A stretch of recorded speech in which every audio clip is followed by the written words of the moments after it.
I remember a time when Duran fought Sugar Ray Leonard for the second fight, and Sugar Ray Leonard's team purposely picked Duran when they knew he ballooned up to 200 pounds plus to book the second fight because they knew he would struggle to make weight, and that was one of the reasons why he quit.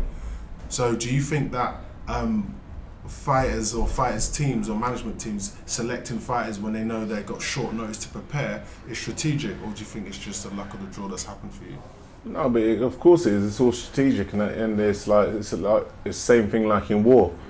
If you're at war, if you're a country and you're at war with another country, you ain't going to give the country enough time to get its arms and get its army in order before you attack. You're going to go when you feel they're at their weakest, and you're going to try and implement your will upon them then, because it's all about winning. It's all about the bigger picture, which is getting that country, conquering it and winning, and moving on to your next opponent.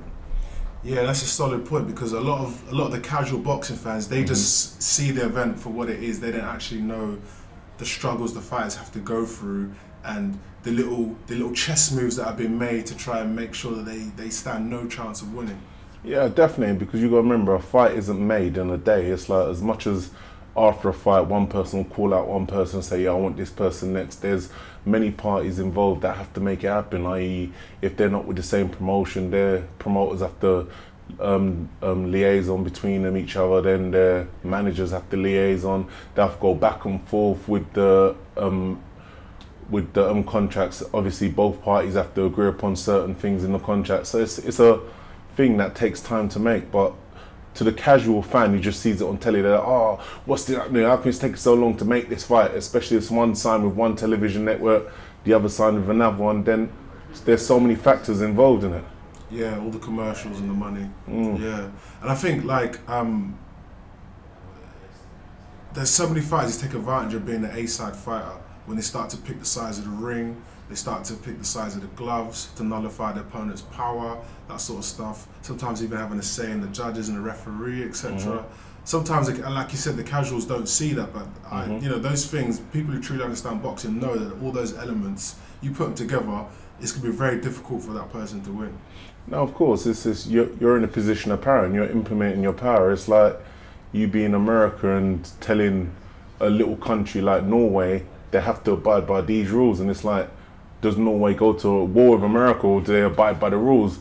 Because if they think it up, they think it up logically, and they turn around and say, boy, can we afford to go to war? If we did go to war, is it a war we can win? So therefore, everything's strategic. And if you're in a position of power, you're going to impose your will upon the other person. Let's take a step back. So your pro debut was in 2009. What actually got you into boxing? Do you know, it's just something I've always wanted to do. I've watched boxing from as a child, and it's like, I used to sit down and tell my dad I'd wanted to do that. My dad was like, yeah, all right, no problem. He was into it. My mum was more opposed to it, but she didn't mind, but she was more opposed to it. But it's just something I've always wanted to do. I swear, I was just sitting down one day, it came on TV, on normal terrestrial telly, and I was watching it. And from that day forward, I've always just started like punching the cushions at home, and I was like, yeah, I want to box, I want to box. And my mum's like, oh, behave yourself. I'm like, oh yeah, I want to box, I want to box. And it's something that carried on for a long period of time. So where she realised it weren't a phase, my dad realised it weren't a phase, and it's just something that carried on, and where it continued now, it just wasn't a phase. So they realised, you know what, it's not going to go away. So my mum ended up bringing me to the gym. Yeah, so what was your amateur career like then?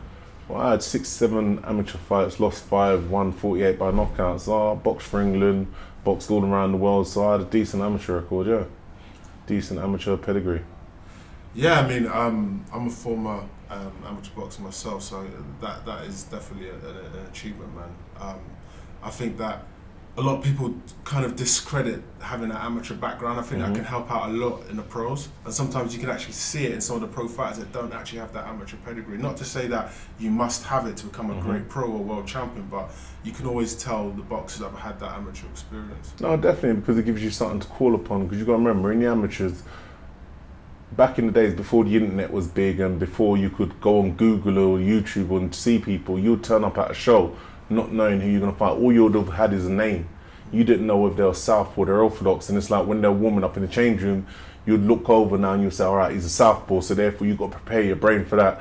Where you may not necessarily have been training to fight a southpaw, but it's like you got to adapt to that on the day, and it's like it gives you variation in styles, just turning up and meeting people, not knowing who it is, and it gives you a variety of different styles that you would have met as an amateur. So therefore you have to adjust, and it gives you that ability to adjust on the day to what's in front of you.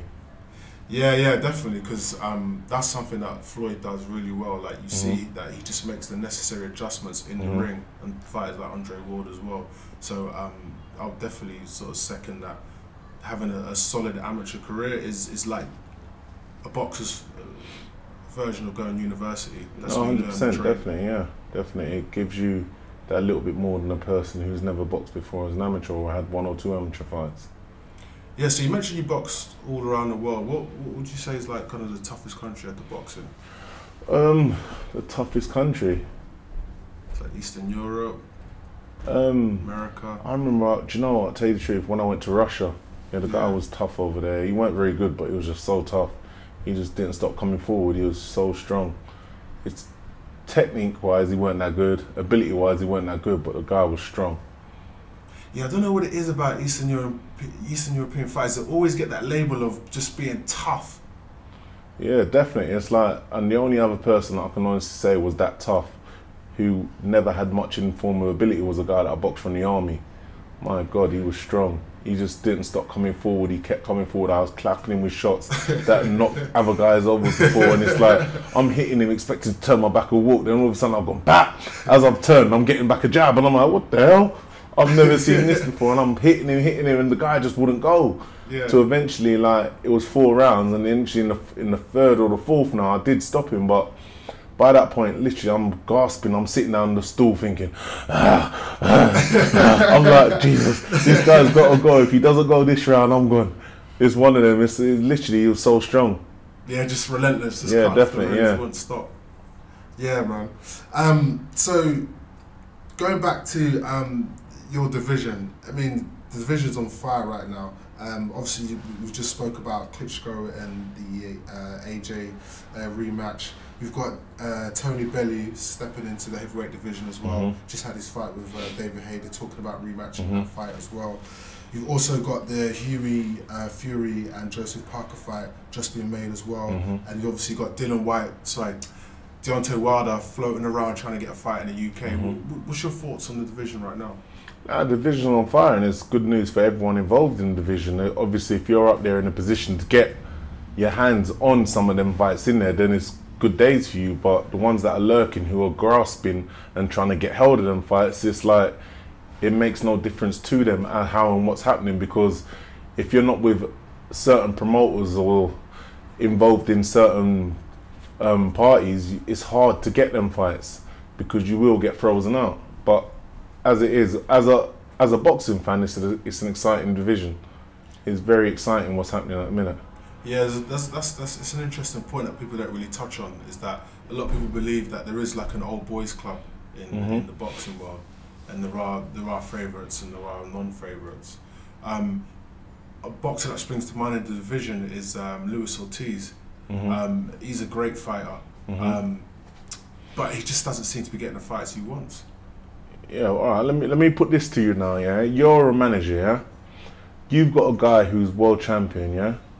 As it goes, you have to fight a voluntary, then you can fight a mandatory, yeah? You fight your voluntary, yeah? And Lewis Ortiz is up there in the top 10 in your weight division. You can, as a mandatory, you can pick anyone in the top 10. Would Ortiz be your voluntary defence? Hell no. That's my point, exactly. Until he gets himself in a position, where he's mandatory, everyone's going to avoid him like he's got the plague. Yeah. And that's what's happening at the minute, because you're not going to take them unnecessary risks, because the risk to reward factor is too vast, because he's not the type of guy that can go out there and you can demand X amount of millions for it, because he's not a big name like that. Yeah. So why are you going to risk everything for someone that brings nothing to the table in terms of risk to reward? It makes no sense. So you're going to avoid him until you absolutely have to. Yeah, I think at the moment he is. Is he Andy Joshua's mandatory? I'm not 100% sure. For which one would that be? For the for the IBF? No, I think it's a WBA or Oh, WBC. WBA. Yeah. Sorry.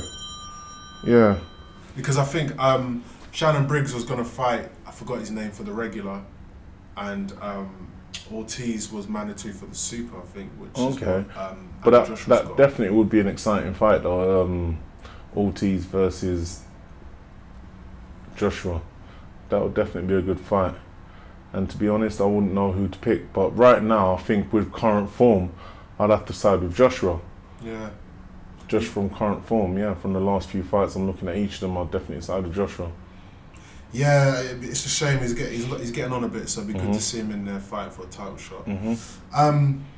So we touched on this earlier, but it'd be interesting to sort of retouch on this again. So there were talks of you and Dave Allen fighting on the Errol Spence and Kell Brook undercard. Obviously, Dave Allen is someone who fought Lewis Ortiz as well. What do you think of Dave Allen and his career to date?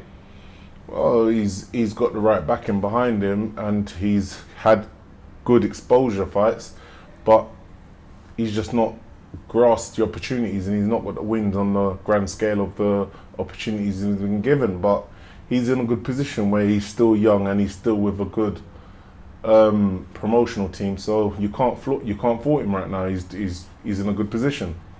Yeah, definitely. I think a fight between you two, that'd be a tasty fight, definitely. 100%. It definitely would be a good fight.